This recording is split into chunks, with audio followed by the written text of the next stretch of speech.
سلامونه ستړي مشه انډیوالانو دا اوس پنجشیر نه انلاین یم ښه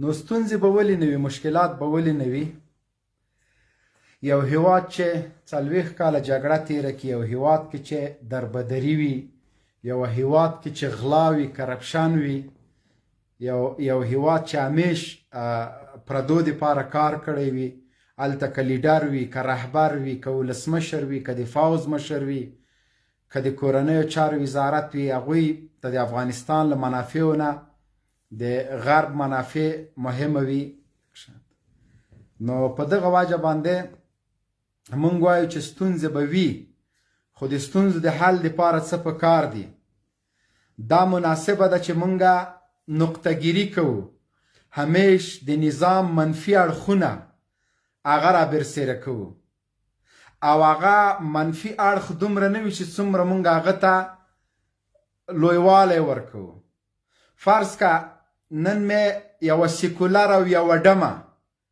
په رسنیو کې ولیدله چې حجاب ته اور ورکوي همدغه میرمنه له نن نه 3-4 میاشتې مخکې د حقوق زن دپاره تظاهرات کول چغې وهلې چې طالبا به خانه محمد خوله یې دومره شکولې وه لکه هغه د خارجیانو تعلیمي سپی هماغه راجیګ سو نن په رسنیو کې حجاب ته اور ورکوي راځئ دا ووایو چې حجاب طالبانو لازمي کړی ده که د مونږ دین کړی ده په سنت د رسول الله ځان برابرول دا طالبانو امر ده که د الله او د رسول امر ده امر بالمعروف نهی عن المنکر دا طالبانو جبري جوړ کړی ده که دا د الله امر ده دا د اسلامي نظام د اسلامي هیواد یو له مهمو ارګانونو څخه هغه چې د امر بالمعروف ده امر بالمعروف نه تنها دا چې افغانان عام ولس د نیکۍ خواته رابلي او له بدو نه یې منې کوي بلکې د نظام سرکښان مشران په نظام کې موجود خلک ټولو ته امر بالمعروف په دې مکلف ده چې د نیکۍ خواته یې وبولي له بدو نه یې منې کړي اوس که امر بالمعروف وایي چې ښځې د حجاب وکړي نو موږ به حجاب ته اور ورکوو که امر بالمعروف وایي چې نارینه د ګیره پرېږدي سنت د رسول الله باندې د ځان برابر کړي موږ به ګیرې ته اور اچوو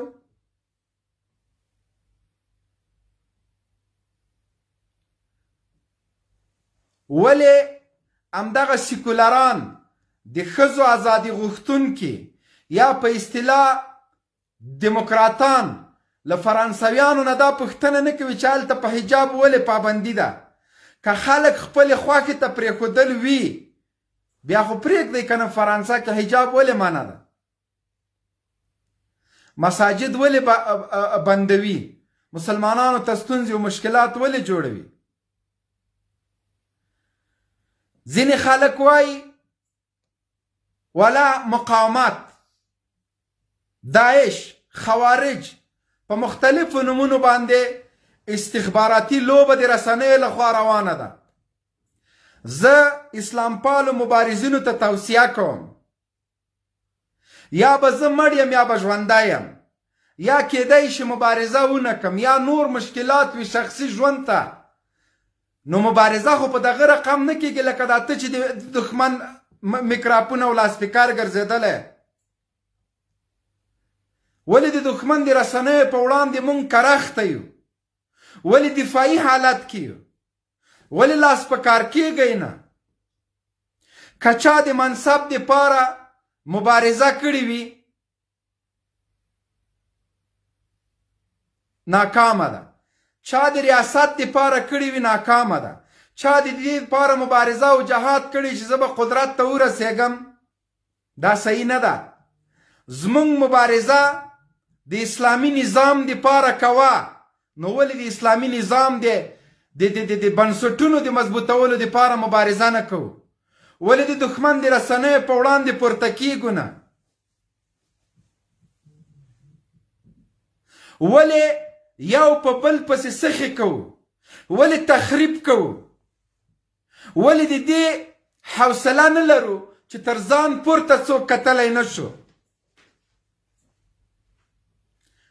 نن هر سړی وایي که نظام دم زما په جب کې دی وي، که پیسې دیم دلته دی وي، که قدرت ده، نو وخت چې مونږ ټول وزیران شو، ټول رئیسان شو، ټول ولسوالان شو، دا غولاکه ماته مناسبه ښکاري. مبارزه دې هلته ښکاري چې ته که په قدرت کې وې که نه وې، ته باید د دې نظام د استحکام دپاره مبارزه وکړې. د تا مبارزه هلته رنګ راوړي که ته وزیر والی ولسوال یې که نه، ته باید د نظام امر ومنې، اوامر و فرمانونه یې ومنې، په ځان عملي کې. د تا مبارزه هلته منم چې ته تر ځان مظلوم غریب او بیچاره ته وګورې. له تا سره بایسکل وي ته پیاده سړي ته وګورې، تا سره موټرسکل وي ته بایسکل والا ته وګورې، تا سره زری وي ته ساده موټر ته وګورې، تا سره تیاره وي ته د بل زری وګورې. وخت چې تا سره بایسکل وي او بل کس په فیلډر کې لاړ دی، تا په زړه اور بلیږي، بیا موږ مخکې نشو تللی. موږ باید زغم ولرو، حوصله ولرو، یو د بل ترقي د ځان دپاره افتخار وبولو. تر پرونه پورې نه ما، نه تا، نه عالم، نه شیخ الحدیث، نه مجاهد او نه ګریور و بریتور د ژوند کولو حق درلوده.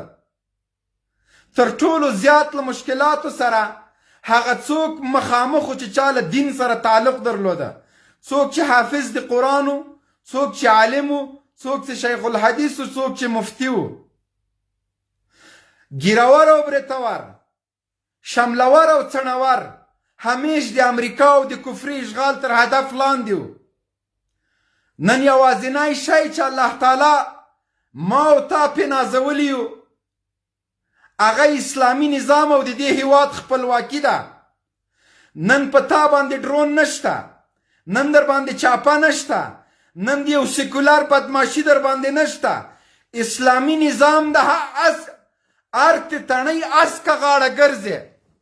علما مو په زندان کې نه دي، مجاهدین مو په زندان کې نه دي، مدرسه مو نه بمباریږي، هیواد مو اشغال نه ده، د امریکایي لښکرو د موټرو تر شا مو موټر نه دی روان. تر دې لوی انعام نور چیرته ده؟ امنیت ده. د افغانستان له هرې منطقې نه چې هر ولایت ته ځې ازادانه سفر کولی شي. ته د دغه ټولو نعمتونو شکرانه تا ادا کړې.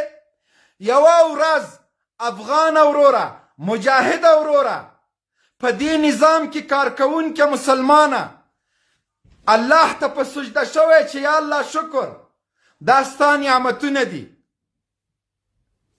که اقتصادي مشکلات وي، د اشغال په وخت کې د ما او د تا کم بزنس و، تر دې ډېر لوی نعمت نور کومه ده چې دلته من حیث یو افغان، من حیث یو شملور او بریتور، من حیث یو مجاهد، من حیث یو عالم، من حیث یو شیخ الحدیث، من حیث یو د مدرسې طالب العلم په دې هیواد کې هسکه غاړه ګرځي که نه؟ اوس راځو دې ته چې دا افتخار ما او تا ته چا راوړی ده؟ دا افتخار دغه ازادي چې نن ما او تا پکې خوند اخلو، ما او تا د ازادۍ حس کوو، زما او ستا خور او مور، لور او میرمن په امن کې ژوند کوي. د شپې چې هر وخت کور ته لاړ شي مشکلات نشته درته. دا د هغه مجاهد برکت و چې د 250 هیوادونو په وړاندې باندې جهاد وکړ.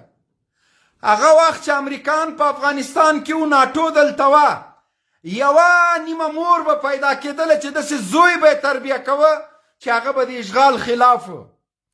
یوه نیمه مور داسې پیدا کېدله چې هغه به د دې هیواد د ازادۍ په خاطر باندې داسې بچي جامعې ته وړاندې کول چې هغوی په ځان پورې بارود تړل. نن ما او تا ولې شکر نه ادا کوو؟ ولې رب ته په سجده کېږو نه؟ یوازینی هیواد افغانستان ده چې دلته مونږ له نظام سره لاس او ګریوان یو. نظام راته وایي حجاب وکړه، مونږ ټیکریو ته حجاب ته اور اچوو. نظام وایي ګیره پرېږده، مونږ یې له دې بلې خوا نه خري یو. ورشه په نورې دنیا کې په دین پابندي ده، په اسلام پابندي ده، په سنت د رسول الله پابندي ده. ښځې سټیج ته راولي ګډۍ په همدغه افغانستان کې نه کېده. شرابو ته، بېدینۍ ته، سیکولریزم ته، د غرب مفکورې رایج کولو ته دلته کار نه کېده. نن ټول افغانان باید د دې شکر ادا کړي چې خدای داسې نظام را کړی چې موږ ته په نیکۍ امر کوي. والله طالبان ډېر ظالمان دي. څه ظلم یې کړی؟ والله ډمانو ته یې ویلي دي چې نور به د خلکو ګیرې نه کموئ. دا ظلم ده. د رسول الله امر ته ته ظلم وایه، د الله امر ته ظلم وایه. ته پوهېږې چې په دې ټکي باندې ته کافر کېږې. انکار له سنتو نه کفر ده. د الله تعالی حدودو ته ویل، حدودو ته ظلم ویل، ته له دې جرم نه خبرې. ای کاش چې په تیرو 20 کالو کې د ځوانانو مفکورو ته کار شوی وای. زما د ځوان مفکوره همداسې جوړه شوې ده چې هغه باید اسلامي قوانینو ته ظلم ووایي، هغه د رسول الله امر ته ظلم ووایي، حدود الله ته ظلم ووایي. زما او ستا مفکوره همداسې جوړه شوې ده. زه دې نه ملامتوم، خو ځوانه، د دې هیواد بچیه، د دې هیواد پیغلې او سرتورې او سپین سرې او ځوان او بوډا ته وایم چې د امریکایانو وحشت، د امریکایانو ظلم، د امریکایانو چاپې، د امریکایانو زندانونه، هغه درته ظلم نه ښکارېده. 52 هیوادونه دلته راغلل، افغانان یې سکنجه کړل، علما یې د زندان د تورو پنجو شاته واچوه. هغه تا ته عدل ښکارېده.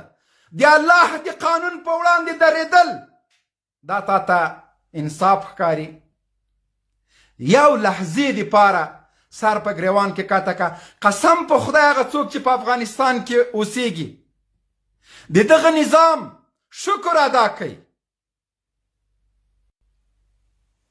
مجاهده تا ته وایم، په دې نظام کې وزیر ته وایم، والي او ولسوال ته وایم، که تاسو د شپې تهجدو ته نه جګېږئ او د دغه نظام شکرانه نه ادا کوئ، کفران د نعمت کوئ، د الله په نزد باندې تاسو ناشکري کوئ. ولې د هغه نظام چې 20 کاله د دغه نظام د لاسته راوړلو دپاره خلکو خپلې وینې تویې کړي دي، له یوه کوره 19 کسان شهیدان شوي دي، د هغوی د وینو ثمره دغه اسلامي نظام شو. دلته که یو څوک چاته وایي چې حجاب وکړه، دغه امر ورته ظلم ښکاري. دا امر د امر بالمعروف نه ده. زه درته وایم دا د وزیر نه ده، دا د شیخ الحدیث نه ده، دا د مفسر نه ده، دا د مفتی نه ده، دا د رسول الله امر ده. منې که نه منې. د حجاب امر د عالم او د مفتی نه ده.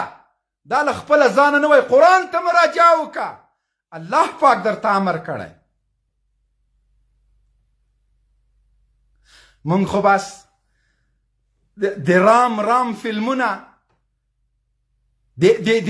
د هندوستان د فلمونو د سټارانو نومونه هغه د ځینې هغه یم اخلي، ځینې نوم نه اخلم، هغه چې په 1 روپۍ ده.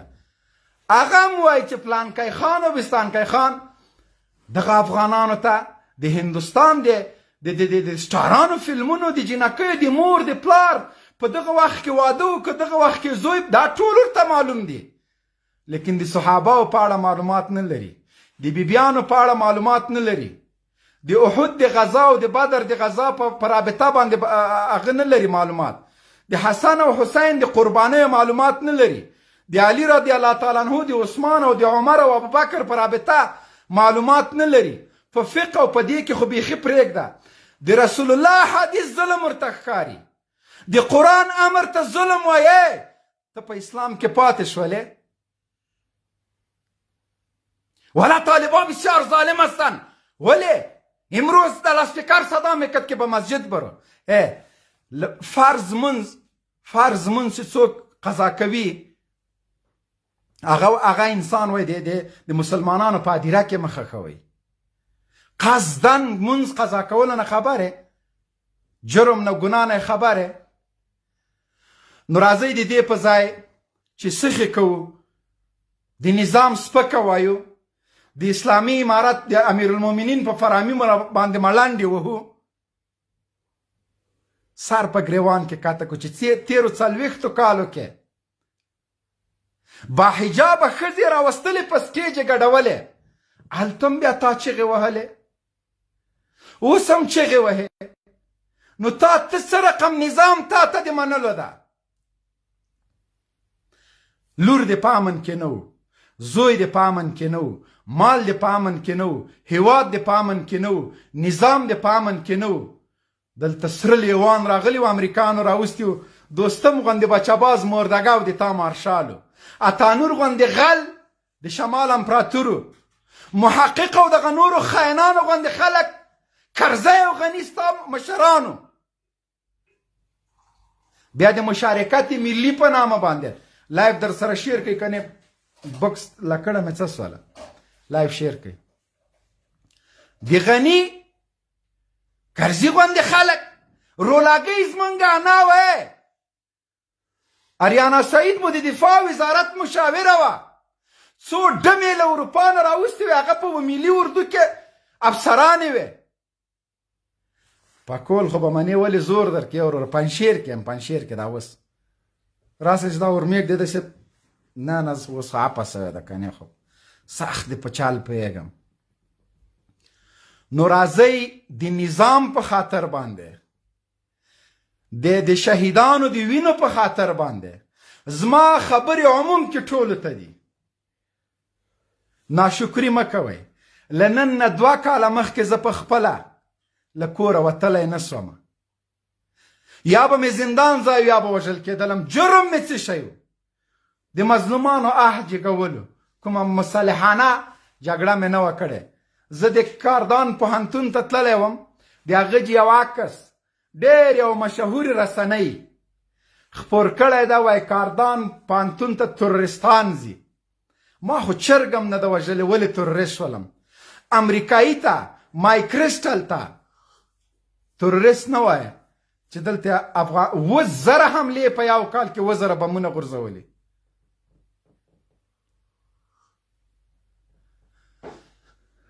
اوس طالبه تا ته وایم، مجاهده، په دې نظام کې کارکوونکو ټولو ته وایم، د فساد په وړاندې که فساد کېږي ته مجرم یې، که بد اخلاقي کېږي ته مجرم یې، که د نظام ستنې لړزول کېږي ته مجرم یې، که هره بلا په دې نظام رالویږي، مجرم هغه څوک ده چې په دې نظام کې کار کوي. له دې نظام نه ساتنه وکړئ. د فساد مخه له کلي نه څوک راشي ونیسي، ما او تا به یې نیسو. د چاپړوسانو مخه به نیسو، د خاینانو مخه به نیسو، د هغه خلکو مخه به نیسو چې تر پرونه پورې د اوقافو تنخواه اخیستله، د اوقافو په پیسو باندې تلل حجو ته، او نن راځي په ما او تا باندې قضا کوي. دا خلکو مخه به ما او تا نیسو. د خدای رویو که د هغه شهیدانو وینو ته وګوره، قربانیو ته ورته قبر ته لاړ شه، خاین سړی خو ما او تا په صف کې نه باسو که نه؟ دې کې خو مشران نه دي مقصر، خو بچی خاله، بچی کاکا، بچی ماما، بچی او در له غوږه مو نیولي دي، ضمانتونه ما او تا کوو چې کله ګوته ولګېږي د سفریاک کې تیا اسکار راوخیږي، اربکای راوخیږي.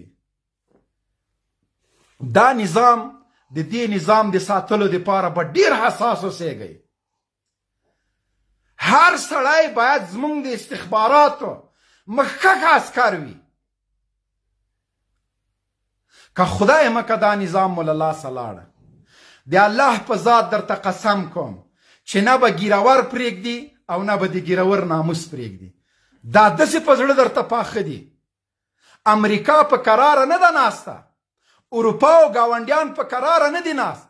دا اوس لګیا دي زما او ستا د نظام د پرځولو دپاره دسیسې جوړوي. ما او تا باید ویښ اوسېږو.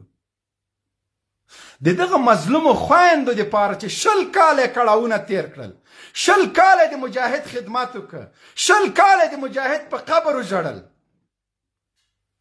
د دغوی په خاطر باندې باید ما او تا د نظام داسې دفاع وکړو د امارت داسې دفاع وکړو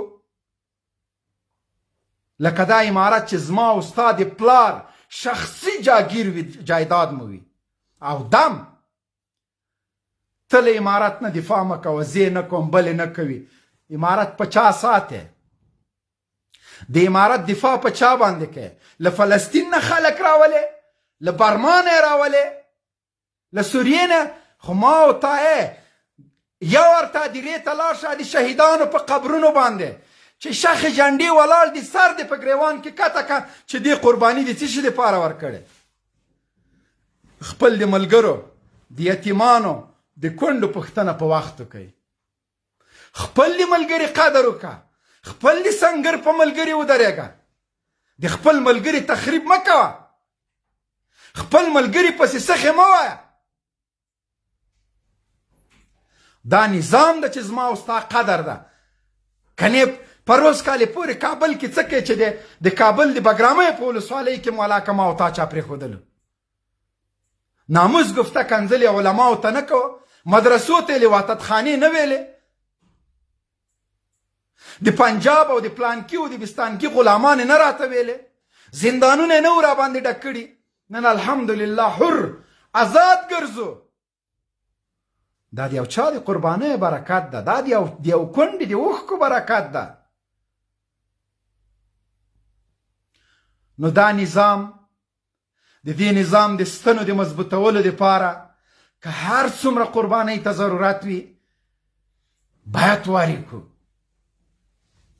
ما او تا آزاد یو، زما او ستا ناموس په عزت کې ده، زما او ستا بچی په عزت کې ده، هیواد مو له اشغال نه خلاص ده، اسلامي نظام ده، علما دي په راس کې، مفتیان دي، اکابر دي پکې.